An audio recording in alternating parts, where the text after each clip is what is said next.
عشان تكسب قلب برج القوس لازم تبهره. يعني ايه تبهره؟ يعني مفاجآت بقى، مفاجآت طول الوقت، مش بس مفاجآت يعني تجيب له هدايا، لا فاجئه. يعني يلاقيك يجي يفتح الباب يلاقيك في وشه. مش بس على حتة الهدايا، انه طول الوقت يندهش. يعني طول الوقت اعمل له حاجات هو مش متوقعها. هو بيحب انه تبقى هايبر كده، تبقى العلاقة فيها هات وخد، فيها ups and downs، فيها حاجات هو ما كانش متوقعها او ما كانش متخيل انها هتحصل. بيحب طول الوقت يندهش. ابهره، اعمل له حاجات غريبة. حاول طول الوقت تخليه حاسس ان هو حياته فيها مغامرات، فيها اكشن كده وفيها سسبنس. وحتى لو مفاجآت ان انت تختفي فجأة على فكرة من حياته، يعني انت لو اختفيت فجأة من حياته هيحبك جدا، هيتعلق بيك جدا وهيقعد يدور عليك.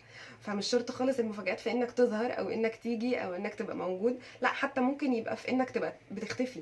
انت لو اختفيت هتجننه، هتخليه ماشي بيكلم نفسه، هتخليه ماشي عمال بيدور عليك. بس طبعا ده ما تعملش كده في بداية العلاقة، لانه ممكن اصلا يقطع علاقته بيك ويمحي الموضوع يعني.